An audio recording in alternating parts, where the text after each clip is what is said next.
go live, mate. So you have to shuffle off and do what you're doing. Shuffle off and shuffle back. Yeah, shuffle off and shuffle back. Anyway, we are live. I dare say there's no bugger watching because it's not a good time in America for it's everyone in America's on lunch or whatever or still working. But yeah, it's all right in the UK. It's 8 o'clock in the evening. It's a perfectly reasonable time to do a stream. And Kyle's joined us as usual. And Auction King Mark is here. He's got plenty of stuff to show. I'm visiting my dad actually today. I'm in Southend. So all I've got with me is one bag of comics that I've booked for my own personal reading. But yeah, I'm sure you've got a comic or two that you could possibly show, Kyle. You know, I'm sure you've got one or two there you've not shown already, maybe. Not a tonnage of comics, but my yeah. You got a message from Metarog to check out your IG, Kyle. Check out your Instagram. I saw it today, Roger. I got to get with you here in a little bit. I finally saw it today. That's not about a package I sent, is it? After we get wrapped up here, I got to talk to him. But yeah, my section on character studies. This is be part of it later, but I didn't actually grab out any comics because they're just always stacked behind me and stuff. But fair enough. Well, luckily, our Spanish senor.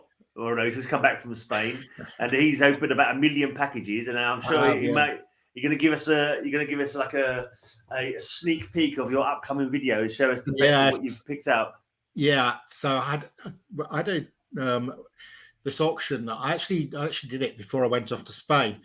But it arrived when I was in Spain, and it was from Glasgow.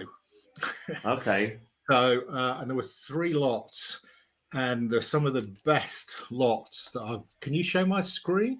Yes, certainly. I'll put you on full screen. Can you see my?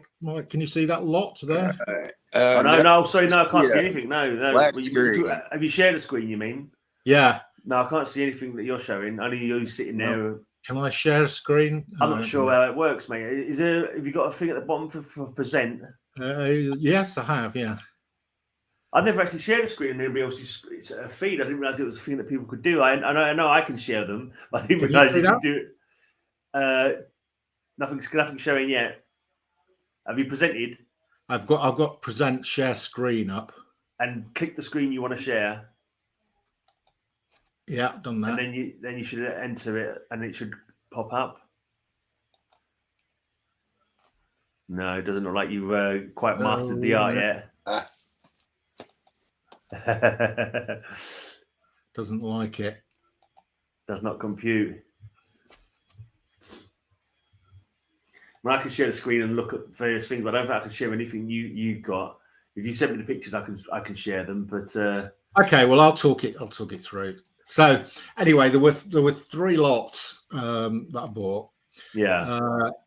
The first lot was a huge set of X-Men from about X-Men 100 to about X-Men 220. So it covered all the Dark Phoenix stuff. Wow, that's that's worth a few bob. It got the first appearance of Gambit. It got the cameo Gambit in the annual. Right. And it was the first lot up. And one of the things that I've discovered is the first lot up is not a good lot if you're a seller. Because what happens is, they're selling clocks or they're selling porcelain dishes. And then suddenly they switch to comics. And no one wakes up in time. And either people haven't clicked on in time or they haven't got ready. And what you generally find is the first lot goes at a cheap price. So I'd seen this lot. I was ready. It came up. I reckoned it was about. The problem is you can't tell condition, so it is a bit of a lottery. Yeah. So I thought if I can't see the condition in the older comics, I assume a condition of about 3.5 to 4.5. Yeah. And I'd put a value on this of 1,500 at least, conservatively, and I got it for 500. That's good. And they arrived, and they're in 7.5 to 9. Wow. So A good run at that from like 100 to 143 you're willing to let go of, right? Yeah, I'm hanging on to those ones. I'm going to clean and press them. There's some really nice. You know, I know things that are like those that go good towards. Yeah, I've got a lot in those numbers as well, exactly. Mark. If you don't need like. I need something to trade with Kyle, but that was not the best lot, right? Yeah. There were 2 other lots. Okay. That wasn't the best lot. Wow. That was not the best lot. There were 2 other lots. One, and they showed some pictures. So the second lot was Justice League America. It showed 3 screens worth of Justice League America. There were 100 Justice League Americas from about 64 through to about 260 mixed. Which I thought was I quite like Justice League America. You switched me on to these DC things. Great, and that's quite good. Damn right. That'd be my mom popping on. Yeah, she wants to know. We'll have to get back to her question in a minute. So, but included in this, they also had. It showed the pictures of the Justice League, and then it showed a picture, and there were two short boxes, and then in the description it said, it also includes Teen Titans, and it had got about 20 of the original Teen Titans run. Right. And then it said New Teen Titans 1 to 27, 2 issues of number 1, and it got issue 2 there, which is the first appearance of Metarog. Yeah. Right. And so I thought this is a really good lot, and I got it for 170 quid. Wow. I'm just going to show you. That Deathstroke alone can go for that. Yeah, exactly. So here we go. There were 2 copies of, and they were in really good condition as well. So there's the number 1. I just got to keep repeating the mantra to myself that I'm not jealous. I'm not jealous. I'm not jealous. Here you go. Look at this. Yeah. Teen Titans number 2 in near mint condition. That's probably worth 500 on its own. About covers. I'll probably get that graded. Assume it's 9+, which I think it is. Wow. That will have paid for the whole lot. Yeah, easily. I should think. I'm not sure how it goes for now. It was always going for a lot when I ever looked for it. That's much. I've got a facsimile of that. I thought, screw it. I'm not gonna bother trying. I don't have that run of Teen Titans or anything like that. But granted, one of the artists on that, the inker for George Perez. Oh yeah. Oh well, there's my friend Romeo Tango drawing my wife as Wonder Woman. Had to. I do need a run. I do have Teen Titans 1 through 4 in the Canadian edition, but okay. That's a monster run there. But not so. When I was looking at these, there was these. So the second lot was World's Finest, and there were about 100 World's Finest. Oh man, I know. I'll do a video. You could see. I mean, and when I was looking, I thought, right, I'm going to buy this for the World's Finest set. But it then said, there's all these other things. It started saying, we got some of these. It got Savage Sword of Conan, number 1 to 18. And number the magazine size. Yeah, the magazine size. I didn't bring a puke bucket, but man, you're talking about getting these things for like a quid each, aren't you? Oh yeah, absolutely. Less than that, because the World's Finest paid for that. Then it said, and it just threw in Swamp Thing 1 to 10. And 37. And I'm going, a minute, Swamp Thing 1 to 10, that's the Bernie Wrightson stuff. Yeah. And Swamp Thing 37 is the Swamp Thing I haven't got, which is the first appearance of John Constantine. That's about. Is that 37? Is it? Oh, blimey! Let me show you. So they were just listed. They didn't even show any pictures of them. Damn, man! You must be spending all your time sitting on auction sites trying to find comic books. Yeah, nice. Looking good condition from. They're in decent condition. I mean, they're not perfect. These are not 9s. They're sort of 6. Was that part of the World's Finest set? You said, yeah. And how much? It didn't even show pictures of them. It just had it in the sort of writing below. What did you pay for the World's Finest lot? 170. Oh right, okay. These Swamp Things, I reckon, as a lot, probably worth 370 quid. Fudging heck. And that's the one with Batman that goes. Oh yeah, it's a classic cover, that one. But all Bernie Wrightson covers are. Pretty much great. I mean, I think this is one of the best set 10 comics in terms of artwork. That goes for decent money as well. Yeah. Damn. And I thought they can't possibly have number 37 in there, but there it was. Oh wow. So that. It's probably, it needs cleaning and pressing. Yeah. But I reckon it could be a 7.5, which case it's worth about 150. Oh man. And what about the world's? To be honest, I'm interested in the world's finest because I like the old world's finest. They're a good fun run. Yeah, to be honest, I haven't even had a chance to go through them yet. How many of world's finest was there in there? Do you know how many was? Yeah, about 100. I'd pay 170 quid for 100 bloody world's finest. Exactly. So all these other ones were sort of like bonuses. And the other side, I've got bonus in there. I'm going to show you a couple of my world's finest just because, I want to do something on this stream. There you go. It's a world's finest of Batman that's a good one. Superman getting twatted by some knight. And they all seem to be fighting each other on these covers as well. It's quite a common thing. Batman's like trying to kill Superman with kryptonite, or Batman's suddenly a gangster. And I don't know, it's all lots of weird stuff happening on these world's finest, but it's all good stuff. All right, back to you now. I've done my bit. Go, you show us some more comics. The final little bonus was, and this is the twice that I've got this as a sort of bonus, is Jack Kirby's New Gods. Blimey. This is not in brilliant condition, though. Oh, who cares, man? Who cares? The other one I've honestly, got if you want that in a good condition after all the other stuff you would have got for that 170, you're just greedy, mate. You're just greedy. You're asking the blinking fates, the comic gods, to treat you too kindly. That's the first cover appearance, isn't it, of Galactus, of Darkseid. Yeah. I actually got that one. I was happy to get that one. I bought a big lot. And it was in there, and I was like, "Oh, that's interesting." I looked it up. It was the first cover appearance of Darkseid. I think it is the first cover appearance. Yeah, because I remember looking it up, and I was quite pleased with that.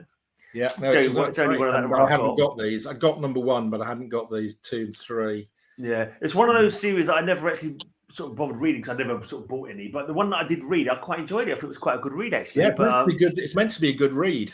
Yeah, I'm going to collect a lot now, of course, because I've got 4 of them. So. Yeah, was it 64 to 200 that you got as well? The JLA?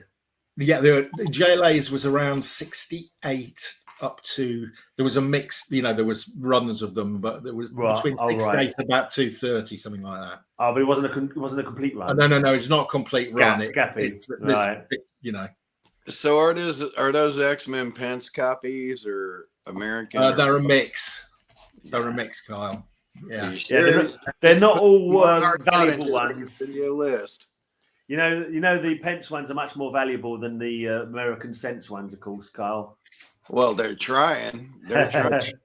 They should be. They're far rarer. They're far rarer. See, I need 100, 101, 103, 104. There's this channel that I watch, and he's always saying how much more Sense copies there are than the UK copies on the census. 5 to 10%. It might be you, Mark. Yeah. So on average, when I look at it, and I looked at one this evening, actually, it's usually between it's usually about 1% and 2% of the total census is UK price variant. Yeah. And I think the real, it depends on how, if it's a heavily graded comic, it's usually between 1% and 1.5%. On less graded comics, it can be as low as sort of like 1 in 1,000. I've told you the backstory to those, haven't I, Mark? The Pence copies? Yeah, out of Marvel, they're 5% of the print run. Yeah, but yes, they were probably around 5% of the print run, but quite a lot got destroyed crossing the ocean. Yeah. Really? How did that happen? According to Tom Warzakowski, it's 5% of the print run. Because he had to, if his first gig, I've told you that Warzakowski story, right? His first gig was lettering those UK comics where he had to change the idioms. Okay. No, I haven't heard this. Really? Yeah, when letters are, I thought I could have swore I told you guys this story. What, he changed the actual... I'll get Tom on the show to tell the full story himself. So what, he changed some of the words to make them more anglicized? Is that what you're saying? Yeah. Yeah, that was Jobs. Like Sal Rosen, Tom Warzakowski and his wife, Louise Bohalis, came up as letterers and calligraphers, and the job that they'd give these guys to practice job were on the British American prints, because all of those British books, all those British Pence copies of Marvel Comics from the mid 70s up are absolutely first print comics. They're 5% of the run, and they took 5% of the run, and they had the letterers who, you know, like Rosen and Orzechowski eventually took over lettering everything Claremont down the long run. But his first couple years, it was Sal Rosen was the letterer on those like early Uncanny X-Men's, and all those ones that were going over to the UK, they do a photostat copy of the original art, and they change all the lettering. They do the whiteout and put the U's in light color, and they put the banner head on it, all color comics. Well, that's really interesting. I thought the only thing they changed was the price on the front. Price. I can't believe they would have changed the idioms. They changed the all color variant. There's actual verbiage in there. If it doesn't make sense for over there, they correct it. Every single Marvel comic. I thought they were exactly the same. You'll have to show that, and you'll have to show that. You've got like various versions of comics. I've got loads of them. Find an example of that where it actually happens, and put it on a video. Just compare one to the other and go through it, and you'll find out. Every time. I'm gonna let you do that, Carl. You're the one. Every time it's spelled with the U, they did hand corrections in the lettering on that, so that it's not just that way. It's every idiom is corrected. Well, I didn't know that. I've never spotted that. This one starts with "Holy Jumping Jehoshaphat." We don't say that in England, so I already question your knowledge there. I didn't know about 10% in the 80s, but like when Tom told me about it, he said they actually said 5% of the print run, and there are prints. Don't we spell apologize with an S here in the UK rather than a Z? Yeah, any of those corrections like that, you go through a book and you will see it. Yeah, and idiom. I just picked this one up. Yeah, X-Men 6. Now I don't know about that one, but it's a Pence copy. So I've got a load of Pence copy. I collect Pence copies. So I thought all they changed was that's what I thought as well. Now you going back that far, I don't know about, but Tom started in the early and mid 70s. So grab up like I got 1975. He took over his regular letter like a 125, so it's like between 100 and 125. Yeah, where it's got the all color banner at the top of it. Yeah, look at any of those and go through and look at the idioms and all throughout it. Yeah, that's interesting. Use that other stuff. So here, I'll pull one out while I'm here. So when we're talking about it, but yeah, Tom's told me all about that. And, all right, I'm going to look up this comic I've got here then, because this sounds like one that they'd changed. Talking about the Artful Dodger, that's kind of like Oliver Twist, isn't it? That's a British idiom, I'd say, probably.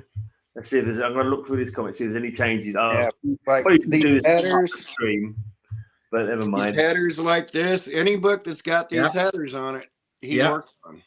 Any of them that have some headers, and every one you open up and look at, they parsed out the idioms and had them corrected. They did an editorial correction. I really thought I told you guys that before. No, that's really interesting. But hi, Ken. Hi, Ken.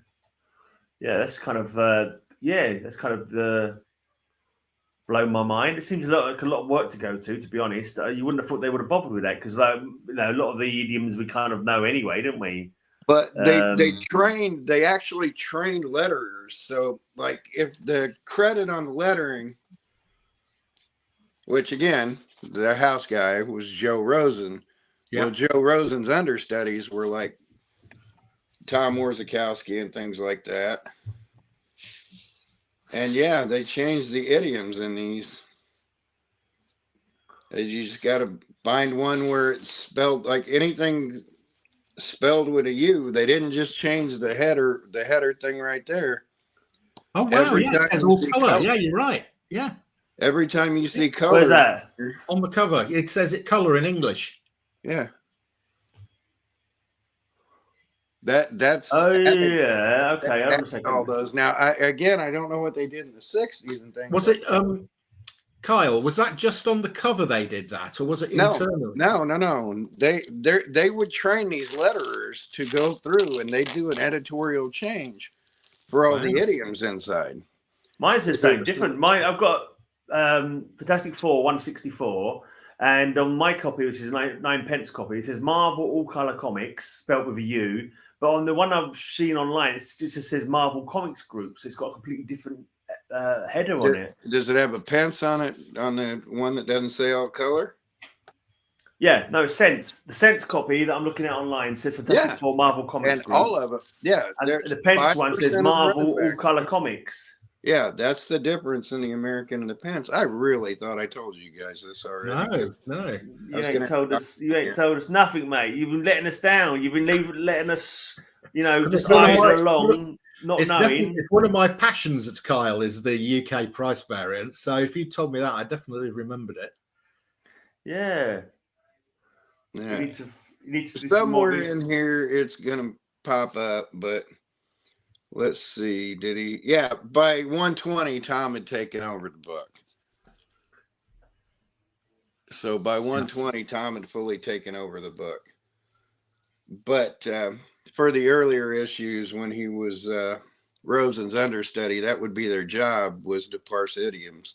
So did they change sidewalk to pavement and pants to trousers? I don't know how deep it went. Again, I'll get Tom on here and he'll tell the whole thing. But I'm telling you, I'm gonna find one in one of these books I'm holding right here where the verbiage actually changes. I mean, they gave him the sheets and they wiped it out. And... All right. Well, I was sitting here comparing my Fantastic Four 164 to one I'm looking at online. It doesn't make for very compelling viewing, I don't suppose. the 5 people watching are all just sitting there looking at comparing comic books in silence. It can't be the most exciting of content. One of the things that I am going to do is going to do a video, because there's this argument about were the UK price variants the first ones off the press? Yeah. Because just part of the print run. It's just 5% of the print run. Yeah, but was it the first 5%? Because they've obviously got to change the print plates to a certain extent after they've done that. Especially you obviously wouldn't do it in the middle of the run because you've got to change the plate twice then. So you'd either do it at the start of the run. They ran like 3 to 5 printers at a time. Oh, right. Okay. It would be on like one press. That's just basic printer knowledge right there. But they run like per book. They'd run like 3 to 5 presses and say, we need this many. So if it was 100,000, it was 33. You got Roger on the lookout now. So, but yeah, they were Rosen's understudies. I don't know, because it's going to be boring if I sit here and flip right through them. But yeah, that's the full story to that. I mean, he'll give a detailed breakdown of the whole thing. Well, that'd be great if you could get him on, Kyle. Oh, easily. He'd be happy to. So I'd be really interested in that. But that's how they trained understudies. Their first year or two, they would do overlays and things like that, or they would, they'd either white it out and change it, or they'd lay something on top of it where the verbiage was changed a little bit. And usually, you can see the imperfections where they changed the verbiage in it. Yeah, that was their job. So that's how they trained letterer understudies like Warzakowski, Volhaus. Trying to remember. Right. So coming. I don't want to say hello. Say hi, Dad. Hi, Mr. Gray. I'm cooking at the moment, ready for dinner at 9. Shepherd's pie. Half 9, I'm coming half 9. Okay, you're making me hungry now. Yeah, I can smell it now. Dad there. We got my mom in the chat. I was trying to talk her into coming on, but she's doing all right. Cheers. But yeah, I feel stupid not telling you that. But I've got detailed stories from Tom. You need to make a video, mate, showing examples of it. That's a release live stream. Make when you get your new camera sorted, make a video showing examples. That'll be your homework for next week. So No, Well, but no, I'm not going to delve into it now without Tom. I'm going to let Tom tell the story. All right, but if he comes on, well, you need to let me know when he's going to be on, Kyle, because I'm going to get some of my UK price variants out with my on some of my main collections, Spider-Man, Fantastic Four, Submariner. I actually collect the UK price variants and the US price variants, so I've got both of them. Yeah, get any book from like 78, 79, put them side by side. It seems to me, I don't know, you're saying it just doesn't seem likely, but then maybe I was reading the wrong era comics. I mean, maybe it happened like in a certain era only, and then afterwards they decided, they know our blinking verbiage by now. We won't but Kyle's guy will know. Kyle's guy will know when they started doing that. Yeah, when they stopped, I'm guessing. That's how he came up. So I don't know how far back it went, but I know all the stuff. All the stuff, these headers, they redid the headers on these. They relayed the headers. That was the letterer's job. Right. They'd get a copy of it. They'd relay the headers. They'd change the verbiage. They'd change things about it. They'd alter the lettering. Because all the comics I remember reading, I was sort of remembering all the being Americanisms, but I say they might have stopped after when the 80s came around. I might not have read that many. No, the price, pricing stopped. I think about. I knew it was in the 70s. I know it was definitely. Yeah. I mean, we'll go back. They started doing dual pricing in was it 81? Oh yeah. So 9.98. Yeah. So I need a few books around this. So I don't know. I got a Batman says you want to get rid of some X-Men. But yeah, it's hard though, isn't it? If he's got a load of X-Men and he hasn't got them himself, it's like, you want every comic, didn't you? You only want to be giving away. You only want to be swapping doubles, really. Yeah. There's Joe Rosen did it. There's the masthead. So in this book, oh my gosh, I just keep hitting the somewhere in this book where a word in American where it's not with a U, and then when it's a U there, they actually changed it. It just seems very weird. I mean, it just seems like intuitively, it doesn't seem like it's something they would have bothered with, right? To me, like putting a few U's in colour and honour and stuff like that. An interesting question, Kyle, is when they went to the dual pricing in 1982. So instead of having a dollar price and a UK price, they put both the prices on it. It stopped. It stopped.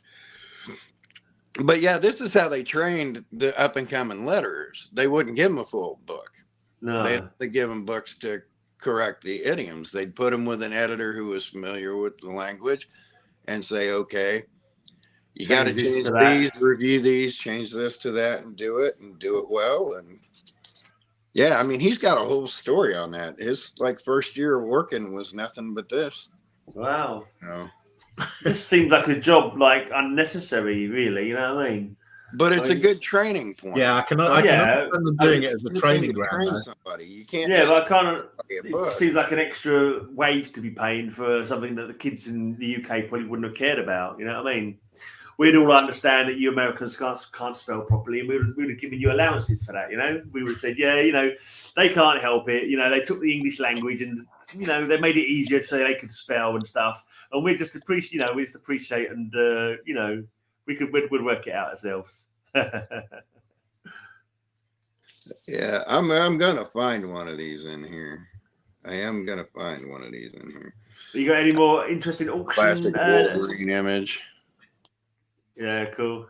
Got any more interesting auction stories? Yeah, I did have my first bad auction. Oh, yeah. Tales from that. You need to make a series, Tales from Under the Hammer or something like that. So, whereas the one in Glasgow was really good, all three of those are lots of fun. I mean, fantastic. I did one down in, I can't remember, it's down on the south coast somewhere. And they showed there was sort of a lot of 100 odd comics, and it showed about a photo of 20 of them. So you could see the 20, and you thought we're taking a bit of a risk on the rest. Right. I bought a couple of lots at about 150 quid each, and they were pants. Yeah. Damn. One got saved with the last 2 books I looked at, because the last 2 comics I looked at was Thor 165 and 166. That's the first Adam Warlock. Right, that's not bad. So those two just about paid for that lot, but the other one. So what? You only saw 20 of the books in the actual picture. Yeah, you only saw 20 of the comics in the picture. So this sometimes happens. Yeah. So sometimes it's a bit of a reach. So generally what I'll do is I'll only buy the ones like that where the comics I can see actually pay for the lot. Yeah. And then the rest, if they're any good, they But I took a bit of risk on these 2. There was some. You've got auction fever, mate. You're going against your own common sense and your own judgment. I mean, overall, you've got that gambling blood. Yeah, well, So overall, though, Way did really well on those on the Scottish one, so it just about paid for the second one. Well, it more than paid for it, actually. Yeah, when you sort of add them all up and balance them out, you're well up in the blinking both positive side and the negative side for sure. Yeah, that's cool. Now you're going to go and sell them and make some money. That's it. So yes, I am going to do my first go as a retailer on Saturday. Start saving up for that villa in Spain, so you can go whenever you like. A lot of comics. Yeah. Yeah, but I mean, I don't know. So, I just some of these comic retailers who make their living doing comic retailing. Where do they get their stock from? Are they buying people's collections really cheap? Collections, boot sales. I mean, put a ceiling of 40% max on anything you get. Usually pay about 25%. 40% if you got a real good collection, and then higher if you're dealing with somebody like us, but depending on what you can get. But that's yeah. I'm finding it hard actually. I'm a pessimistic twat anyway, so I'm trying to sell a few comics on eBay, getting nowhere. Like a couple of old sort of minor key JLA, no interest whatsoever, and second Blue Beetle from his first run, Ted Called version from Charlton, no interest whatsoever. It's kind of something to myself. I'm not sure how many people are still buying comics. Well, that's why it'll be interesting to see. Because I'm taking some juicy stuff up to Nottingham. Yeah. And I'm pricing it under fair market value because I've got most of them for under fair. I'm only taking duplicates. Yeah. Stuff. I'm not taking. So I'm just hoping that I can live another 30 years and all the old farts I know would have died, and I could have bought all the good stuff out in their collection, so I could finally die with all the comics that I want. That's my long game that I'm going for. So the very last day that I open up the package containing all the comics that I want to fill out all the last gaps in my run, and I just keel over like that. Well, yes. So if Nottingham goes okay, I plan to come down to the London Comic Mart. Yeah, cool. In November. It's pretty good mart. It's big old room. It's 2 or 3 big rooms. You probably talk about a good 20 stalls or something like that there. I don't know how much they charge. Look for it at the London Mart, right? Yeah, what's that, mate? Look for Mick Jones at the London Mart.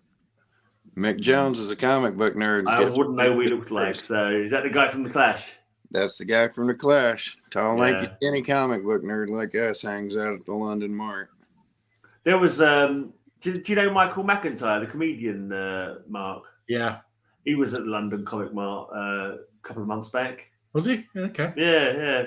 I think a couple of guys, vendors I know there, and they were sort of posted photos of him and that. Apparently, I think his son's a big comic book fan, so he bought him a couple of slabs. So it's interesting. I'm sure there's plenty more people who are into comic books.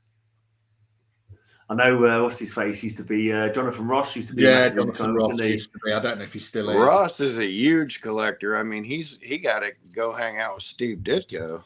Did he? You'd never seen his Ross's thing where he went and hung out with Steve Ditko? I don't remember. He went to New York just so. for fun. He didn't take the camera crew in with him, but he got to hang out in Ditko's studio with him for a while. Okay. No, he used to have a comic shop in London.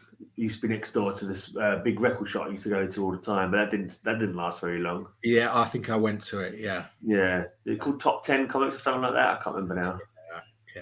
Yeah. Long time ago. Long time ago. Yeah, the mart's pretty good though, actually, London. I mean, I find like a lot of the shops in London they're too expensive for my pocket, you know. And and quite often I can get them online on Facebook. Most of my buying I do on Facebook, to be honest. You always sort of people there are all they're all like fellow sellers. Yeah, and you know, how many people in London? Do you mean in total? No, I have no idea, mate. Good few million though. 6 million, 10 million. I'm not sure. 7 million. Well, the UK population is 60 million. So yeah, something like that. Something like 7 million in London. Yeah, there's a lot of us. Yeah, but the mart's pretty cool. You can normally find, you know. Well, I found Favor and Color in X-Men '98, and they don't have the U in them. So I'm wondering if it had started by then. I'm just wondering if the guy's pulling your leg or something. I don't know. He just seems like that's how he started his job. Yeah. That's how he started his job was changing idioms and things. So maybe this predates it. Was it in actual like normal copies, or was it like Marvel UK like reprint version? No, it's the first 5% to print it off, but. You know how they do that with the original art and things like that. You know, the original art isn't actually colored in. It's just pencil is the original art, and then it gets inked over. Yeah. Later on, it gets inked over, but it doesn't get colored in because they make photocopies for colorists to process that. And then when they did these, he said what they did was made photocopies so we could do the overlays. And I mean, I've got a history of that right behind me here. I've got DC's The Bible, where it shows you the photo stats, the corrections, the overlays, the changes. So there's that. I've got color guide sheets. You know, you guys want a holy crap tutorial on how they printed comics. I got it sitting behind me. So, but I'll go back through them in another time. But yeah, that's how Tom said that. But I'll let Tom tell the story. He was one of my gets down the road because right now I'm just concerned with JMD Mateus on the 9th and hammering down Liam Sharp. And once I hammer down Liam Sharp, Tom's in my next round of people to go bother. But I'm still waiting to hear back from Tom Mandrake, Liam Sharp, and Neil Gaiman. So I got bait in the water there. So. Okay, just going to something that Norrin's saying. He's saying that Atlanta's got a larger. Looking at this on Wikipedia, it says Atlanta with a population of 498,715 living within the city limits. That's not even 500,000, mate. And London's got 9 million at the moment. Looking at the latest Wikipedia. Why is he saying Atlanta? The only million plus cities. I mean, Indianapolis is the. I think you might be thinking of the whole of Lincoln, Georgia, maybe. Are you not thinking of the whole of Georgia with 13 million population, are you? I mean, because looking at Wikipedia, it says it's less than 500,000 people actually living in Atlanta. So I'm wondering if he means the whole of Georgia. I'm not too sure. Hi, Roscoe. Thanks, mate. Hi, Roscoe. Hey, Roscoe.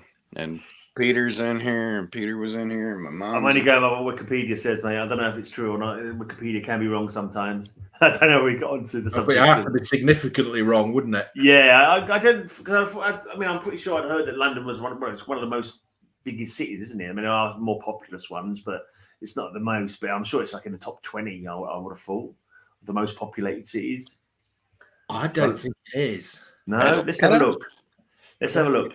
I'm going to do a Google. 20 most populous? No, Indianapolis is bigger. Indianapolis is twice as big as Atlanta. No, in the U.S., the big ones are New York has like 13 million, LA has 8 million, Chicago has 3 million. Right.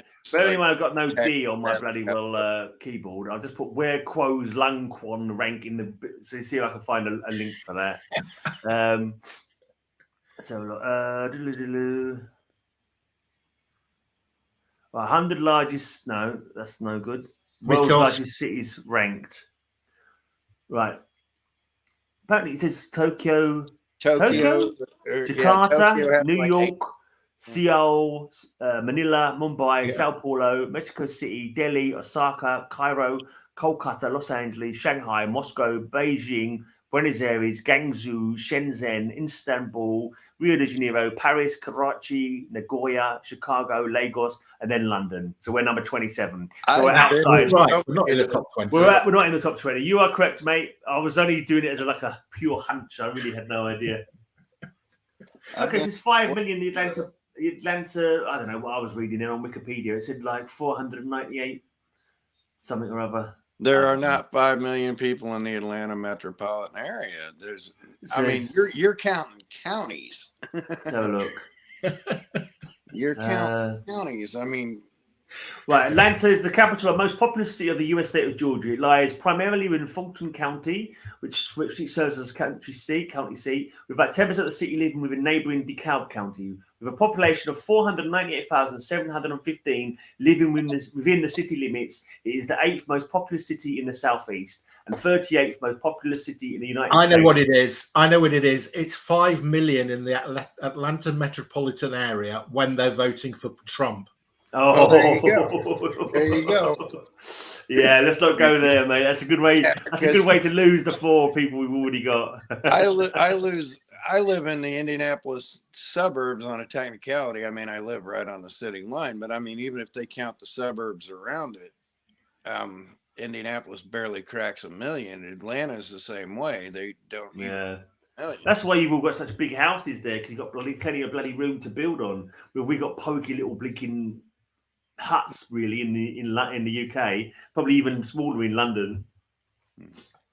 So before I get to other things, look here, I dug these out too. I didn't have 1 through 5. I had 2 through 5 of the Canadian Teen Titans. Oh, Canadian.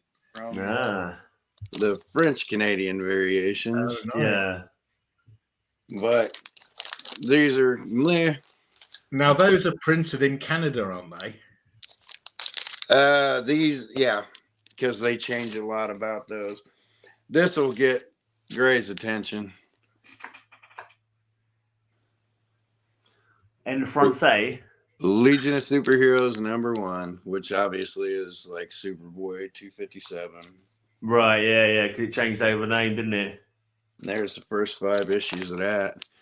But yeah, if you guys want to see a little bit of how comics get made, I can fish out color guides. I can fish out. There was a great exhibition I did a video on a long time ago, but in London there's an exhibition of, I think it was DC Comics exhibition, and it showed you all the blinking, like the panels and all the word balloons stuck on the top of them kind of thing, and it's like really like notes in the borders and stuff. It was really cool how they put them all together.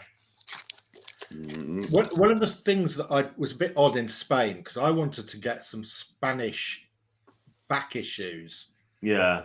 And I went to most of the big cities we went to, I found a comic shop, and most of them had comic shops, but none of them had back issues. No. They were just the latest publications, loads of trade paperbacks, obviously in the Spanish, but none of them had back issues, and I just thought, well, obviously there's obviously not as many back issues in Spanish. No. So they even do a Spanish language versions of them. They must have done them for Mexico. They did for some, but not many, and I think that's why there's no back issue market in Spain. Because I think a lot of the Spanish language ones were kind of like what do you call it, licensed out by Marvel, weren't they, to like various countries. Various countries' own printing companies did their own versions, didn't they? Their own printed versions of them. Yeah, but I was trying to find those and I couldn't couldn't find them. No, isn't it that whole thing? Like I think it's Mexico where they didn't kill Gwen Stacy because they liked her or something, and so there's this whole Mexican versions of Spider-Man where Gwen Stacy was saved. I'm sure I heard that from somewhere or other. I don't know if it's an apocryphal story or not, but it's kind of crazy. It's fun. Yeah, because I was trying to find some, because Alan shows some really good Spanish Vampirella. Oh, yeah. Warren Vampirella stuff. Yeah. I was trying to find that. Couldn't find it anywhere. No. It's tricky. You got any plans to go to America for a holiday sometime? Go on a comic tour, if your missus would allow it? I'm in Indianapolis. I've been to Indianapolis a few times. I used to work for Cal Brands, whose head office is in Indianapolis. Okay, come on back. Is that Cal Brands or Cow Brands, like Cowboys? Cow is KAO. It's a Japanese-owned company. Okay, it's nothing to do with branding cows, then. Cow Brands, no. Okay. Texas cow brand. Yeah, nothing to do with cow. Well, it was in America. It was a good guess. I know I like their rodeos over there. So yeah, editorial acetate. Oh yeah, cool. They put you on the screen. Here, let me pull that off there. Is that weird, isn't it? I don't think I saw them. Is that cool? Is that what they call a photo stat, Kyle? No, the photo stats are photocopies. Okay. That's an acetate, apparently. This is an editorial acetate, which I'm trying to see if these corrections will show up because they could print off of these. Okay. And see the red in there? Oh, yeah, little that's shade, put on like whiteout and things like that to add shading and things like that. It's a weird thing. So that's an editorial acetate of the bikini. Why is it in negative then? Because it goes on a printer. Yeah. This print, and then it prints the photo negative. It prints it positive. So that's just printing the black and white. Is that a more recent printing process, or is that's not the old school? This is 1962. Really? So this is the stuff I used to do in high school. This is older than you, Gray. Yeah. So no, you can print. This where they come up with 4-color printing. It comes up from this kind of thing here. Yeah, I imagine it's up 4 colors. Different nowadays. My partner's dad used to be in the print trade in the newspapers and that before Thatcher came along and said that he couldn't do that anymore. Yep. But yeah, I've got those. I've got the photo stats of the Bible stuff. I'll pull that out here in a second. But I just pulled these off the walls.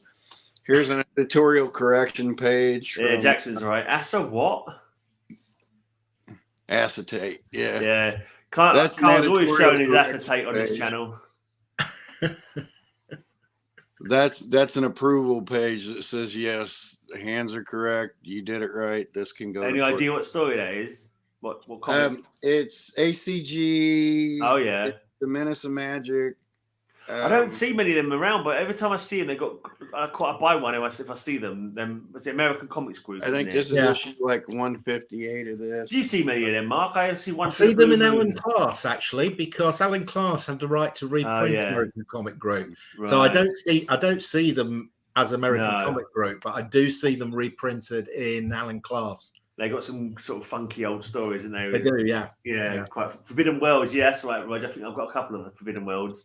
One's got a leprechaun stuffed in a water blinking dispenser. So I'm sure that's the cover. But I like them quirky comics. Just really send me, So what's the one I showed the other day, Roger, with the robots? What's that comic? Oh, Strange Adventures, I think it was. Some of the old Strange Adventure covers are awesome. Yeah. There's one I showed on a really old cover slinger, the first proto cover slingers. It's the dinosaurs we were doing, and you don't see that dinosaur on the cover because it's an invisible dinosaur, but you can see its shadow on the cliff face behind it. And I just those kind of covers. It's like if I see them, I've got to buy them. Then quirky, fun, crazy covers. Oh, there's your Bible.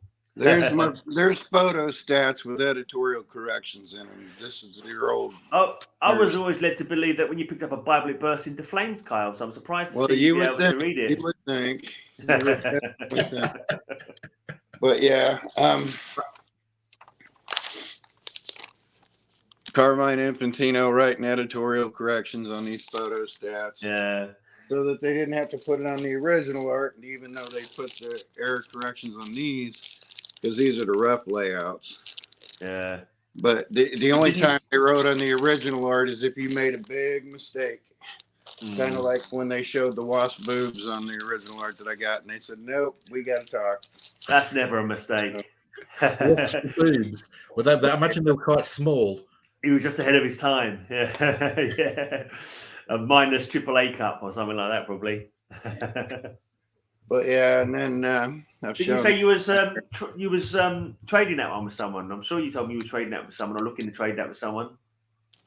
Oh yeah, I'm gonna trade everything I got's for trade. So I've shown this before, right? Old Daredevil #4, annual number 4 from '76. Oh, #4 annual, you say? And all of the color guide pages. Okay. Wow. I've never shown these on here. I get confused. No, you haven't. No, I don't think you showed only that showed one, 3, Kyle. But yeah, here's like a breakdown of the color guide. Okay, and they make notes of great. that. And this is the one and only. This like original art. It's the one and only color guide to this, and so how is that done then? Do they take a photocopy of the original art and then they colour it in and then they send it off for approval? Yep. Yeah. Yep. They still managed to F it up a few times, though, didn't they? I've seen plenty of comic books where there's like the wrong colour on something. Mm-hmm. Whole editorial process, but yeah, I could do it. Like you got Roger in the cheap seats. He's saying you've shown that on your channel a few times. You've shown that on your channel a few times. I can't not show some of this stuff, but yeah, well, I haven't seen it before. No, I don't. One of these days, I'm going to do an entire thing on from concept to press. Yeah, Roger's he can't. He's bored of all this exclusive stuff. He's bored. Like I've seen it all before now. You need to go out and pick up something new. We want you to. If you can come back next week with a jar of Jim Aparo's blood or something like that, then we'll say you're a collector. But yeah, I can do videos on from concept to press. Have you got any Vampirella costumes, Kyle, or original outfits or anything like that? No. No. Have you ever done cosplay? You ever gone cosplaying? Anyone here done any cosplaying? I'd cosplay as Vampirella. Boy, that'd be sexy. Oh man, I can't believe it. Yeah, just imagine the views we'd get for that. Minus 50. Imagine the thumbs down we get for that. It would break the record. So is this not a non thing you're going to? Is it a con or is it an actual just comic mart you're going to? It's a con. It's a comic con, but it's I mean, they've organised it on the same day as the London MCM. So I suppose it'll mean that we only get, but it looks as there's about 96 to 100 stands. So it sounds reasonable. Yeah, I mean, the trouble I think nowadays with the cons is like most people aren't there for comic books. You know, it's a lot of from what I've heard, and I've only ever been to one con in my life, and it was. Might have been. No, it wasn't Nottingham. It was Birmingham. But it's up that way. Apparently, Leicester had a Comic Con a couple of weeks back as well. I'm seeing someone do a video of it. Yeah, I think they did. Yeah. Anyway, I'm going to see how it goes. It's a couple of hours drive, but how much is the table costing you? It's only £60. Okay, it's not too bad. So how much? Do you know how much they charge at the London Comic Mart? I don't have a clue. No, I'm not too sure. I'll have to. I was going to say I could ask next time I'm there, but you were planning to be there next time I'm there anyway. So it won't be pointless by then. I'll come up to you on your table and say, "Hey, Mark, it's £60." Oh, thanks, Gray. Thanks for the information.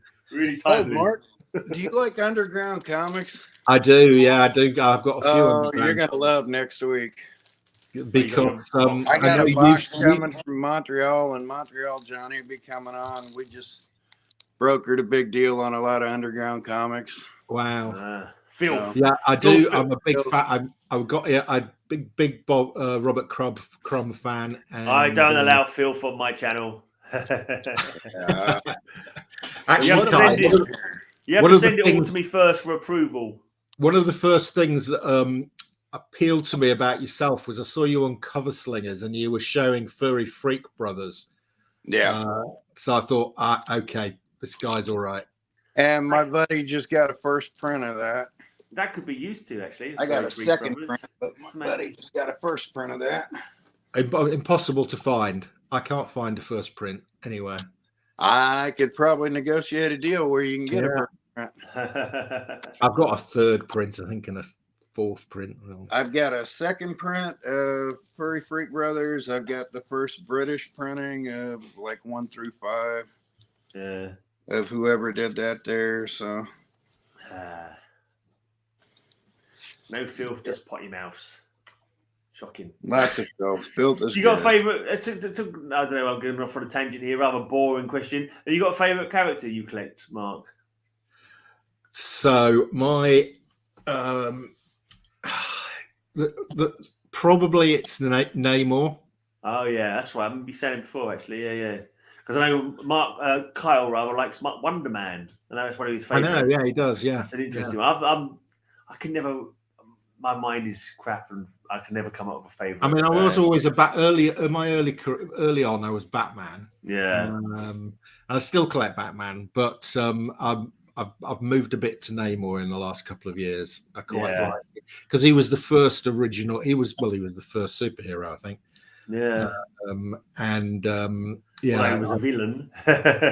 Well, he's more complex, isn't he? He's been like not a villain. He's not a hero. He's kind of like the Black Adam, isn't he, of Marvel? Because he's kind of the same, isn't he? He's like he's his own man, and he does what he wants. He does what suits him and his city. Yeah, he's honourable. He's honourable, and his intentions are honourable. But that doesn't. I'm not sure his intentions for Sue Storm were honourable. No. Yeah, I must have got about 20 different comics with Namor and Sue Storm misbehaving. Yeah, once or twice she was almost willing to go along with him, wasn't she? When she was a bit upset with, I think when Mr. Fantastic wasn't meeting her needs. His flexible bits were a bit too flexible. Yeah, he was too busy doing blinking science, man. He's too busy sciencing to get sexing with Sue. It's like, what are you going to do? Yeah, he does have a bit of a soft spot for. Have you got a lot of the old Fantastic Four? Because I kind of like to know when he was born and when he actually first got his name. Because I'm sure it was like ages. Like, you know, it's like with comic books with their skewed time. Like, how long was she actually pregnant for in our years? How long would it take to name him? Well, okay. It wasn't until the 80s that she became Invisible Woman, was it? She was always Invisible Girl. No, she was Invisible Girl for a long, long time. Yeah. Sometime in the 80s, I think it was. It was in the 80s. I've got the issue where it happens. Something happens. Who is it? Somebody. She turns into. She turns in. Yes, she turns evil. Yeah. And after that, she comes out of it. Oh, look, there he go. He's got his freaks out. Yeah. Very nice. Started with the wrong one. There's a 75-cent second print. That's the second print, yeah. When Johnny comes on again, he'll show first print of it. Okay. Then there's the. I've never read any. I mean, I ain't got the big money. I can't stick to one thing. Superheroes. That's it. I stick to superheroes because otherwise there's too many to be wanting. If you start branching off into other comic realms. I've got the first American print of 4 and the first British print of 4. Yeah, I'm with you, Norrin, man. I'm with you. And 5 and 6. So why is Wonder Man? Is Wonder Man your favourite, Kyle? Or just why is that? Is there a reason? Did you like his green jumpsuit he used to wear? I liked his power set. I liked his attitude. I liked his interacting with Beast. I just kind of related to him. I figured if I was going to become a superhero when I found out Wonder Man's origin, he had that whole been so angry, but I'd let people experiment on me. Shit, I let them stick radiation in my taint and leave it there. So What, so you get superpowers? You think I didn't get some kind of superpower from it? But... Oh, right. I see. Yeah, I always wanted to have superpowers as a kid. Well, he had that whole period, didn't he, when he was scared of dying, wasn't he? And he would shy away from battle sometimes. Well, yeah, because he died. Exactly. Yeah. You know. So then there's a fun story with that where he came back because they were just making a throwaway character to counter Wonder Woman, and then the threat for the being sued, and then they're like, the hell with you, DC. Brought him back. Yeah, that's right. That's why they killed him off, didn't they? Yeah. Because of that. I've heard that before. He's in Guardians of the Galaxy in the year 3000. He's still alive then. He's called Hollywood at that point. He's immortal, isn't he? Yeah, because he's made of ion energy, isn't he? Yeah. I liked his run as well in the 80s. That was a good run, I thought. That series is called The Galactic Guardians. It's like a 4-issue Galactic Guardians around. Oh yeah, that was a break off from that. Yeah, because that was annoying. Because I managed to collect the whole of the Guardians of the Galaxy run. I finally collected it all, read it, and then like every 3 books, it's like, oh, refer to so and so to see the story. Refer to the Galactic Guardians to see the story. And it's like, I can't afford to buy all these as well. Screw it. I'm just gonna read the story here. Yeah, and then talking about Bob Crumb, like I said, when I do character studies, I'm gonna talk about Harvey Pekar there. Autographed Harvey Pekar. Yeah. Nice. I finished my Dazzler run. Finally finished reading my Dazzler run. I really enjoyed it. I thought it was really cool. If you guys have not read Dazzler, what have you guys been reading this week? That's the other thing which we talked about. You guys been reading anything this week? Oh, yeah. I've not read anything. Funny World 1972. Okay. Where they talk about Fritz the cat and where Bob Crumb actually talks about meeting Harvey Pekar and getting together. Okay, so was that like an interview book or just an essay book or something? Yeah. Talking about the world behind the comics. World behind the comics and things from 1972. And this is Harvey Pekar's first mention in comics. Back when he was drawing, Bob Crumb talked to him. Yes, Roger. I had stepped away. We got back to I was reading that. Yeah. Yeah. He's an odd blinking duck, Robert Crumb, isn't he? I see a documentary of him, I think, and his brothers, and they were like, okay, fair enough. They're unique individuals. That's one way of putting it. He likes big bottomed women. Oh yeah, bloody hell! Yeah. He's certainly a butt man, and well represented in this movie. A must-watch comic book related movie. Okay. Yeah, I've seen it. Yeah, it's a good movie. A must-watch. Fair enough. I'll tell you what you must watch. You must watch Panels That Please Me. Yay! I'll do that now. And you guys can think of something to talk about. What is it this week, Gray? Oh, you got to watch the video to find out. Okay.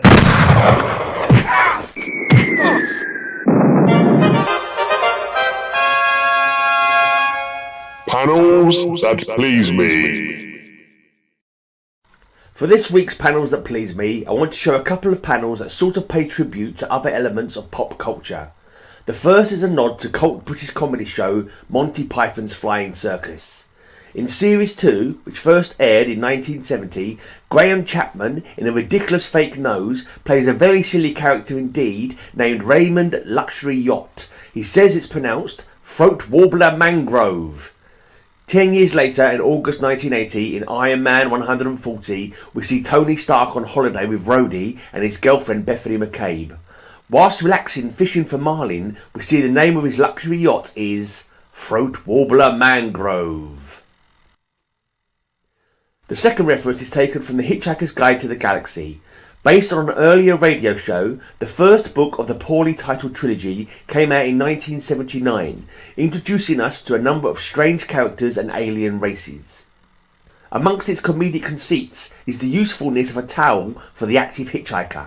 One of the reasons a towel is so handy is to combat the ravenous bug-bladder beast of Trial, a creature that turns up in the DC universe as a shape-changing villain becomes one to battle Hawkman in Series 2 of Hawkman's book, issue number 9 from April 1987. He doesn't have a towel, but he relies on his trusty mace instead. That's all for this week, but don't panic. I'll be back next week with some more panels that please me.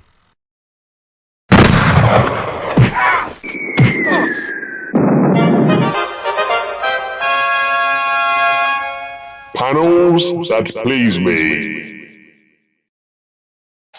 There you go. That was great. I love those. How the hell did you find those? I just remembered them from reading them in the past. Like, it just pops in my head. I remember I was reading the Iron Man one. I was like, throat warbler mangrove. I saw it on the back of the thing. That's Monty Python. That's Monty Python. Raymond Luxury Yacht, and he's called his luxury yacht throat warbler mangrove. I thought that's awesome. And of course, the Ravenous Bug Bladder Beast of Trial. I love the Hitchhiker's Guide to the Galaxy books and radio show and everything like that. Actually, I was thinking of showing debut. I'm going to have to go and get those 2 comics now. Yeah, well, you know where they are now. You've got the numbers. But yeah, that's quite cool. Yeah, I had my mic properly muted once you came back because that was a lot shorter than I thought. I thought I had time for a pee break, but nope. Right there, no, it wasn't too long this week. To be honest, I'm been around my dad, so I wanted to keep it short and sweet because I only put the video together this morning. Like so, and also I'm not sure how many more I'm going to bother doing because literally when it comes to people watching them, it's like less than 20. So it's like, what's the point of making the effort? But we'll see. No, I'm enjoying them. No. Oh dear. All right. Anything else we've got to mention? Do you want to do one of your character things we want to talk about? Well, of course I do, but I went to take a bathroom break because your panels that please me were on. And it was a short one, mate. It was a short one. If you want a longer break, cigarette and then mute my mic again and then go. All right. Shall I show a Halloween video then? Yes. Yeah. Right, let's show a Halloween video. This is an old one. I've got 3 more coming up. I might show one later on this stream. Depends how long we go for. I'll show you this one. This is on YouTube, right? This is one of my favorite ones. Yeah, they're all on YouTube anyway. But it's like once again, it's stuff that people never bother watching. All 3 of them. So loads of them there. I've got God knows. I did 13 in 1 year, 31 in another year. So and like others as well. So this is the old one. This is Lovecraftian. So I like this one. So let's share this one if it works. Let me know if the sound's all right. But give me a thumbs up. Thunder crashes and lightning crackles across the skies above Providence, Rhode Island, and in a cold, lonely jail cell, a young prisoner sits deep in thought, wondering how to tell his attorney about the Shambler from the Stars. It was a weird account of forbidden books of magic and fearsome creatures from the furthest stars. Frankly, the lawyer didn't believe a word of it. Will you? You've been charged with murder, Robert, and I can't help you unless you tell me everything. Sure, I'll tell you what happened, Bronson. But you won't be able to help me. No one can. I've always wanted to be a writer. A year ago I began trying, living cheaply, sending out story after story. But I failed miserably. My work was flat, lifeless. It lacked inspiration. Then I stumbled on the occult arts. I knew that was what I must write about. I read every occult book I could find. I longed to learn the songs the demons sing, to hear the voices of the olden gods. I began writing to isolated thinkers, obscure men who knew of lost magical arts and occult lore. From a reclusive scholar in Providence, I learned many things no library could reveal. I learned of strange creatures and stranger gods. He told me of blasphemous books on how to summon them, the legendary Necronomicon, the frightful Book of Ebon, the disquieting De Vermis Mysteris, or the Mysteries of the Worm. I knew if I could get my hands on some of those forbidden books, my work and my life would change. I began an interminable crusade, haunting dingy bookshops, seeking copies of these dread occult works. Then one day... Look at this! What a find! This is the book my friend in Providence told me about. Yes, De Vermis Mysteris, the Mysteries of the Worm. One of the world's rarest books of black magic. Yes, this is it. Written by Ludwig Prynne in the 16th century. Prynne was an alchemist, a necromancer. He claimed to have lived for 500 years. He studied the black arts, supposedly had invisible companions and demon servants. Finally, his evil researches and blood-stained experiments caused him to be dragged off by the witch hunters. It was in a dungeon awaiting death at the stake that he wrote this evil book. I don't imagine this battered old book is worth much. Let me see, young man. I heard you gloating over it. Yes, I'm afraid this is a very rare book indeed. I'll have to charge you $200. $200? I can't... Never mind, keep your blasted book. I'll get it some other way. I couldn't sleep that night. The book haunted me. I had to have it. Had to have it. So I broke into the bookshop. Let's hope that old fool didn't hide it away. No, there it is. Right on the counter. Hey, someone is coming. Who's there? Why, it's the young man who... Yes, I told you I'd get the book at my price. I ran, clutching my prize. I was anxious to get at the secrets it held, but the book was in Latin. I couldn't read a word. I decided to take the book to my friend in Providence. He was a scholar, had studied Latin. He'd never seen a copy, so I knew he'd be happy to help me. As I knocked, I felt on the brink of strange revelations. Yes, what is it? We've corresponded, sir. I'm Robert. Yes, of course, Robert. I am most elated. I seldom have visitors. What brings you here? I've unearthed the real prize, sir. Look, a copy of the Vermis Mysteris. Indeed. I wonder if it's wise to open it. It is full of evil knowledge, and yet I feel this is a great opportunity. Join me in my study. We'll pore over this antique tome. Do you think some evil will befall us if we read it? Perhaps, but it's worth the risk. Imagine what dark secrets are locked in its musty pages. Yes, secrets that only a man 500 years old could have known and preserved. You can translate it? Yes, of course, of course. Soon the knowledge of that long-dead sorcerer will be ours. It's all here in these dread pages, Robert. Yes, potent spells and enchantments. All the blasphemous lost lore of aeons past, of the gods who walked the earth. He tells us of Father Yig, Dark Han, serpent-bearded Beatis. Ah, and see here, Robert. Here is a spell for summoning magical servants from the stars. I've heard enough, sir. We ought to... Stop? Oh no, we will not stop now. Not before I recite this ancient orison. This spell will bring him to us, the all-powerful servitor. A great storm suddenly grew up around us. Shouldn't we forget about... Silence. I will begin the invocation. Tibi magnum innominandum signa stellarum nigrarum. The room grew chill. A fierce wind shrieked in. Et bufaniformus satiquae sigillum. The candle died, and the strange bleating laugh began. It worked, Robert. It worked. Good Lord! It's the shambler from the stars. Can't you control it? Stop it? Something's wrong. It won't obey me. One of its myriad tentacles fastened upon him. It crushed him in its grip as it laughed wildly. The amorphous blob became redder, and then it was over. Fortunately, the monster did not linger. I was alone with the lifeless body. The shambler was gone, and so was the book.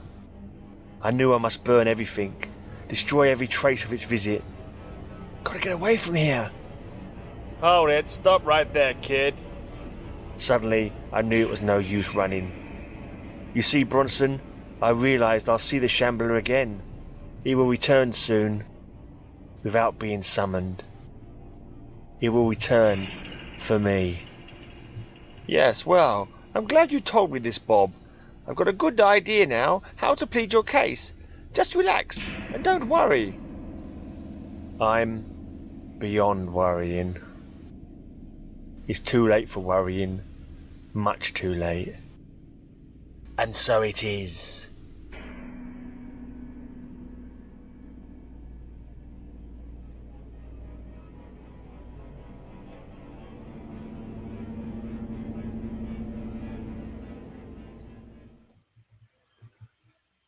Woo! There we go. The Shambler from the Stars. Woo! I think that was the first. I believe that was the first appearance of the Necronomicon in Marvel Comics. Any idea what the first Necronomicon in DC Comics is? You guys might know. I've mentioned it enough times on my channel, but first Necronomicon in DC Comics. Hawkman number 4. No, it's Justice League of America number 10. The first appearance of Felix Faust, the Demons Free, and the Necronomicon. Yeah, I'm a big H.P. Lovecraft fan. That's why I had to pick up both those first appearances. Where was that story from? That was from Journey into Mystery, the second volume, second series, like number 8 or 9 or so. I can't remember now. No, from like 1972, 73. Yeah, that kind of era. Good stuff. All right. Yeah, definitely a good thing because I also was able to do my business and stomp it back upstairs. That's good. I'm even smart enough to mute my mic from the work. Yeah, I'm glad you didn't take your phone with you when you did your business. So I don't think you did anyway. Oh, it was right next to me, but I had everything muted. I was trying not to look. I know. Voiceovering was pretty good, except right at the start where you were doing a posh accent. And it was going all very well until he's meant to say everything, and you went everything. I know. I always say everything. I can't say every time I do it, because it's the East London accent. I put a K for thing. I remember when I had an old death metal band. We had 2 tracks. We had Turn Into Nothing Again, and I've got the name God of Nothing. And I always said nothing. I always say nothing. God of Nothing. Gotta love that English Cockney, dude. Oh man, your voice is a thing of beauty. Also, one part there, I can tell it, but I can never remember how the voices go. So when I do a voiceover, I try and do the whole voice of one person first, then go back, change the voice, do another. But if I make a mess up, like in one panel, I got the blinking. Yeah, you did. Yeah, the characters wrong. I got them all around. So I redid it. The voices are completely off. So there's one panel in there where I don't sound nothing like the characters did when I first did it. It varies. It goes all over the shop. Let's just say I'll never make a voice artist because I can't partition the voice. The other thing I liked about that is the Shambler from the Stars. Yeah. Is laughing. Precisely how does the Shambler from the Stars laugh? It doesn't appear to have a mouth. No, it's very true. It's very true. I quite like it. It's quite gruesome. Though. It looks like it sucks his blood out of him because he looks really flat, and he's he turns redder as he's like. Yeah, so I think he's like literally draining him of his blood. It's like, ew. I think there was I think it was Robert Bloch. I think because he wrote a story where H.P. Lovecraft died, like a character, like an analogous of Lovecraft died. Then Lovecraft returned the favor by writing a story where a character called like Robert Black or something like that gets killed. Yeah. So that was part of that kind of little because they had like a big writer's circle at that time, but they'd all use other characters and mythoses and that kind of thing. So I think that was something to do with that story. But yeah, cool stuff. There's 3 more coming up. Roger's done the voices. That's what I tried to do. I tried to get other people to do the voices on them. So we've got Roger doing voices for one of them. Jackson Roy Kirk's completely voiced another one. And this one I'm working on at the moment still. Matilda's done the witch. I always get Matilda in for a witch because she just plays it so well. It's like she's a role she was born for, you know? Yes. You have to try to get in Matilda the Good Witch. Yeah, I tried to get her to do a damsel in distress. She did a damsel in distress at one. It just didn't come across well. He just doesn't play it so good. She doesn't sound like she could ever be in distress, you know. I think she's being typecast there. Yeah, evil judges and evil witches. That's Matilda's forte, definitely. Yeah, no, I enjoyed those. I enjoyed the Halloween one. That was good. Yeah, cool. There's a few, there's tons on my channel if everyone's bored and wants to watch them. But I've got loads of people done voices for me. I was going to do a few more voices. I got lazy. Like I did one time, I did 31. I did every single night at Halloween and a blinking. Wow. And I got various people from all over the community to do voices for it. And like you get like 30 views. And it's just like, I can't be bothered anymore. Yeah, it doesn't seem worth the effort. Yeah. I know. My Christmas ones are quite fun as well. I did 12 days of Christmas. I did 12 different Christmas stories. And there's some good ones in there as well, actually. I'm going to go and watch those because I quite enjoy them. Yeah. I've got a face for radio, so I should do more of that and less video. Yeah. Yeah. So, Roger's Kyle, I saw a post from you saying that you'd done some sort of show about collectibles in the UK. Was it a fanzine you did, wasn't it? Was it? Yeah, No, I write for Fanzine. You didn't know that? Yeah, no, I knew that. Yeah, but I'm sure it was a YouTube show you'd done, which was, you said it was out of the UK and it was about collectibles. It wasn't comics. It was something else. No? No. Maybe I think like it's a possibility.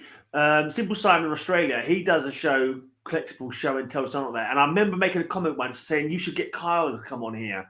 So maybe you might have seen that comment in passing. Maybe Okay. and that's where you I don't know. Yeah, heard about it. Kind of my UK collectibles are, odds and ends, money pieces and things like that. You should definitely go on Simple Simon's show. He does a collectible show and tell, and he gets like 4 people on, and they take it in turns to show different things from their collection, rather than just comic books. It'd be statues and coins or whatever they've got. I'm sure you've got plenty of stuff to you could show on that. The stuff I write about and show about here is, pretty much 100% comics and collecting and the history and having insight on it. And, falling back on that old Tom Morzakowski story, which I said, I'll bring him on here and he'll tell it. And so I've just got to work out the time. But what about you, Mark? You got anything else you collect other than comic books? Yeah, I've got, I'm a bit of a collector. It's a bug, isn't it? I think it's in the genes. I collect first edition crime novels. Okay. So I've got quite a good collection of first edition crime. I also have a bit of a decent collection of trading cards. Okay. So, the original Star Wars trading cards from 1977. Right.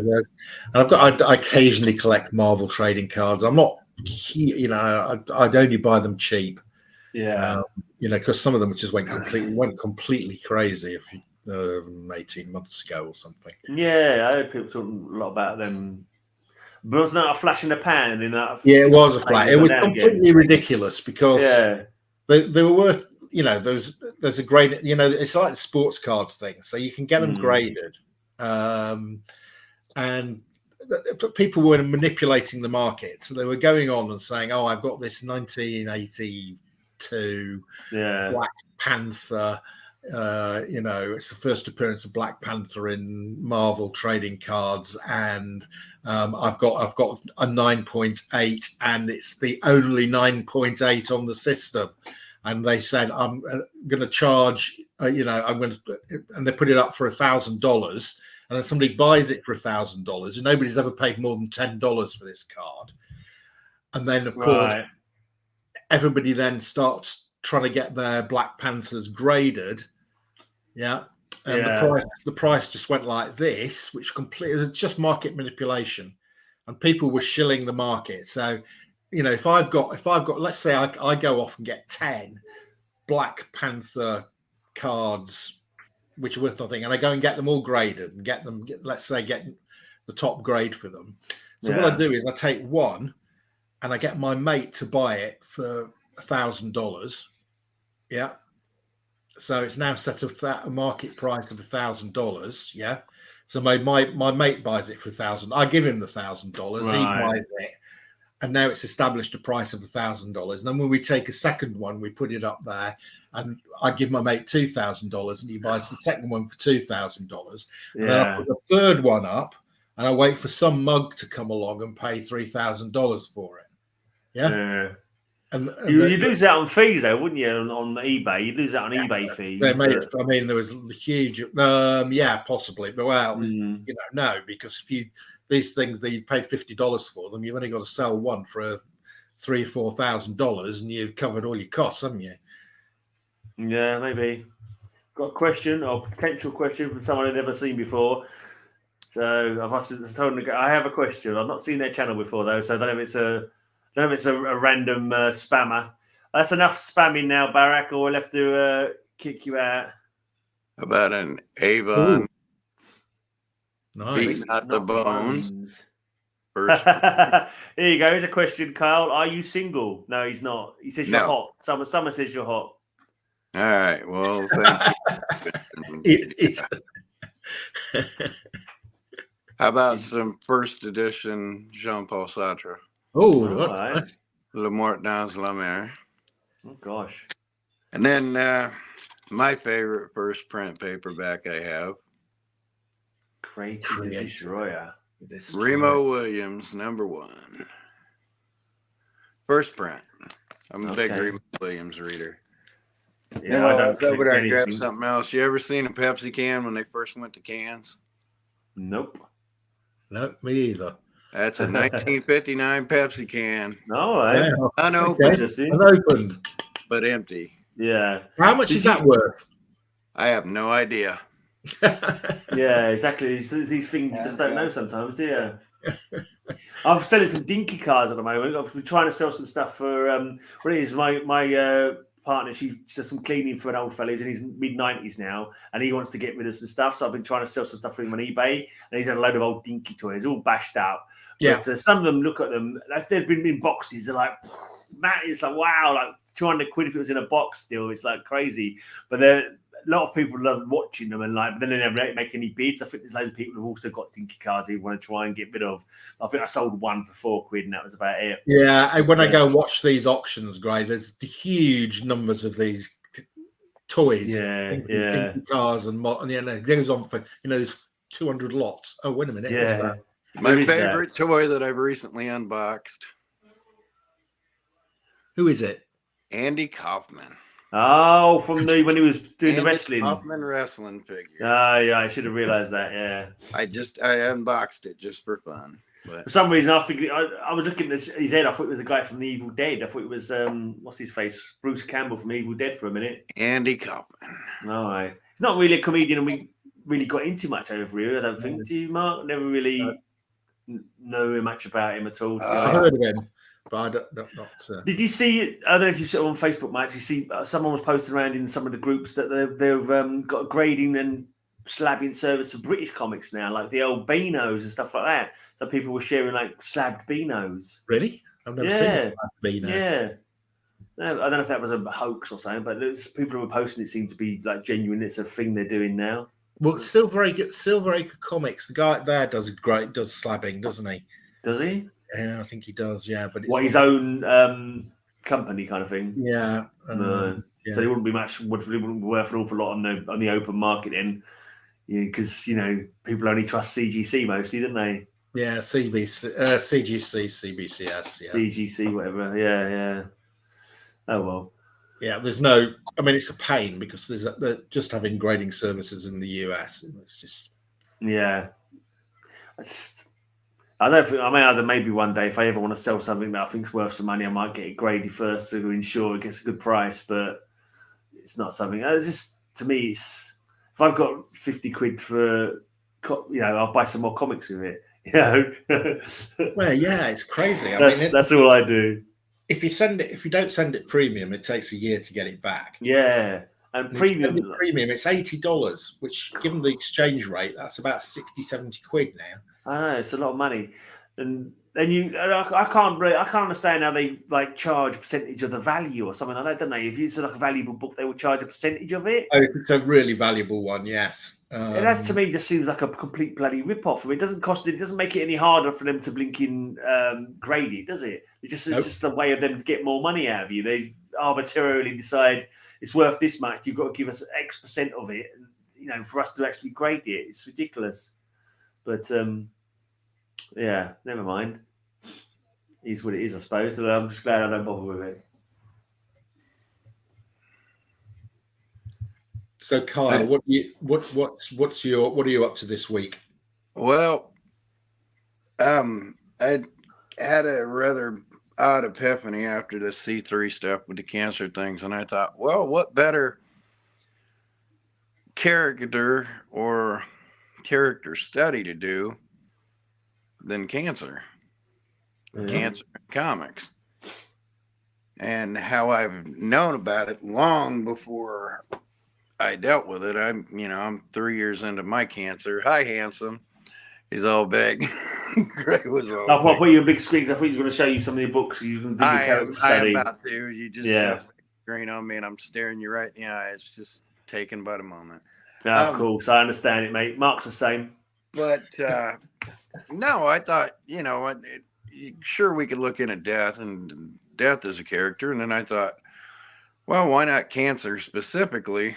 Yeah, there's never been an actual epitome of cancer as a character, though, is there? Not as a cancer, not as a character, but then this is a character study on how that particular thing affects me. Where you've got, like, of course, the all-time classic Marvel graphic novel #1. I've never read that. Never read it. Utter brilliance. Where Rick Jones. I kind of feel I don't want to read it though, because I think I just a bit sad. Rick Jones is dressing all these people down about, it talks about how cancer is called different things in all these different empires, but how no one's taken the time to find a cure for it. And he's like, you're all doctors and you don't do shit. Huh. But, here we are counting down his goodbye. So spoiler alert, since you haven't read it, but counting down his goodbye as the cancer's taking him. And, Thanos was still dead at the time. And then death comes in and tells him it's only the beginning. Right. So, 1982, I'm 14, 15 years old. 15, 16. I turned 16 at the end of 82. So, but 15 when this came out. So I got a taste of what cancer must have been like, and then I've learned the backstory of this. This is what Jim Starlin wrote while he was dealing with his dad dying of cancer. Right. And how he approached it and why they don't do more. And then, of course, Harvey Pekar, a big underground reader, he's got a full book called Our Cancer Year, an Eisner Award-winning book. Talks about the year they were dealing with cancer, and everybody would know Pekar from American Splendor, the comics, the movies. Got me a Pekar autograph there. But I got insight there. I got this book. I saw it on eBay like 5 or 6 years ago, and I thought, man, I've always wanted that. And I pick it up years before I get my cancer diagnosis. I always recommend the movie for people to watch too. Then while we're talking about cancer too, we go back to comics instead of comic books, but comic people. Andy Kaufman, he died of lung cancer and was a non-smoker. Okay. And then this brilliant line from his best friend wrote this book. And like Andy Kaufman, like a lot of artists, OCD and things like that, and always had his habits. And one thing he did was every time he got onto an airplane or something, it was always right foot first when we stepped down. I've got to read this line from this. It just blows me away, this paragraph from this book about him. Now wary that the sharks were in the water, I decided to check Andy onto the plane myself and scan for any additional photographic sharpshooters. As we approached the portal into the plane, Andy pulled himself out of his wheelchair. Just as I was about to joke, Andy, right foot first, he crossed the threshold of the plane with his left foot. At that precise moment, I knew Andy Kaufman was a dead man. That's his moment in knowing, my best friend's going to die. He's broken his idiosyncrasies. The joke's over. So, and these things. Now, the character study here is technically on me and on cancer, not just a comic book or a comic thing. But I've gotten so much perspective from, again, this is a 40-year-old comic book. 40 years old. This taught me shit when I was a teenager that I put into play in my life yesterday. Yeah. This has had a profound influence to the point it affected me yesterday. I quote that Andy Kaufman stuff all the time. I quote Harvey Pekar all the time. And it's just off the top of my head. I don't even have to fish this stuff out. So comic books have done a damn good job of teaching me how to cope with cancer. So that's a character study and a half right there, because death is a broad one. Death is broad. So. Kyle, just if you don't mind telling us, where are you with your cancer? Are you in remission? Are you being treated? They can't call remission for more than another year on what I've got. My bladder cancer, they removed a tumor. I actually meant to pull up my other phone while I had it here and show pictures of my old tumor that got taken out of me. But I'm not sure my sick jokes. It just looks like a pretty pink flower that they pulled out of my bladder. Ouch. But the good news on that is with my bladder cancer, I used to have to go every 6 months for a cystoscopy. Worst thing in the world. I've been shot. I've had parts of me damn near severed. I've had every kind of operation. I've had taint radiation. Just no. But a cystoscopy where they shove that big old thick camera. They shove a camera like that thick down your wiener. Yeah. I kind of like nearly had that once, but I ended up there was a stricture and they had to do a procedure so they could get the count. Like basically, they put me out and scraped me out with a razor to make the urethra wider. That wasn't no picnic in the park either. I've got to say that was a few years ago. I had like 9 of those. I had to get like 4 1 year, then get down to 3, and then it got down to semi-annual. Now I don't have to have one for a year. So the numbers are staying good with the bladder cancer. The prostate cancer, that was the crazy one because chemo was an option, but they didn't really need to. Removal of my entire prostate was an option, but I went with brachytherapy where they actually take radiation. They knock you out and take radiation, insert it in your body onto the tumor, kill it that way, then take the radiation back out of you. There were 2 different procedures. Are you sitting comfortably there, Mark? You look fidgety, mate. No, I'm not comfortable. My dad actually died. My dad died of prostate cancer. So they were supposed to be 4 to 5 hour procedures from the time they knocked me out to the time they woke me up. For the first one, I was out for 9.5 hours. So he's going to say bleeding and stuff. But 3 days ago was the 9th anniversary of my mum dying from cancer. So yeah, it's ugly. What kind there? I don't know, to be honest, because they said she was going to be all right, but I think it was more the chemo that killed her, to be honest, because they giving her a clear bill of health on the lung cancer. She'd already had bowel cancer before that and breast cancer before that. But they said she's no reason you shouldn't live, because your lung cancer is like clearing up. You look like you're doing well, and then suddenly her bowel just shut down, and she was like throwing up fucking everything in her. And then got in her lungs, and it was sepsis that did it in the end. But that's horrible. Sorry to hear that. Kind of cancer related, don't it? What was with yours, Mark? Did you say your father? My father died of prostate cancer, and Claire, my wife, got cervical cancer 7 or 8 years ago. Anyway, she was operated on quite quickly. Yeah. And she's been clear. She's cleared. That's good news there. Fingers crossed, touching wood. Yeah.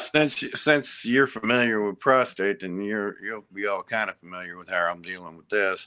I got a 4.59 on the Gleason scale, so that's a 9 out of 10. That basically 9-10 is basically stage 4, but mine hadn't poked through, so mine got caught before it poked through and spread. Okay, good. Technically, I'm on 3.5. I'm in stage 3.5, but they caught that there. So it's kind of mind-numbingly silly when I look at it. The 5-year survival rate is 80%. The 10-year survival rate is between 15 and 30%, and the 15-year is 0. So yeah, well, my dad survived 5 years, and then it came back at him, and he said to me, I'm not going through all the treatments again, and that's it. Eventually, it's your time that you give up fighting, When that's like that poem I wrote that I included in my thing. There was a eulogy thing, but But yeah, I mean, I'm sitting on right now. I'm approaching the 5-year mark anyway, so my numbers are going to start dropping. So I'm at 3 years. My numbers haven't lifted up, but my survival rate progressively goes down because, I'm going to clear the 5-year mark and clear that 80%, but then it instantly goes down.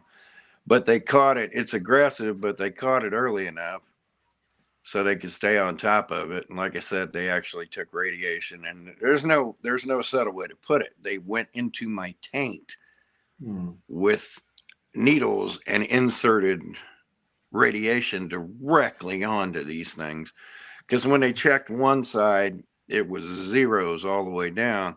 And my PSAs on my left side were through the roof. They were as high as they could be and as aggressive as it could be. And did you have medical insurance for this?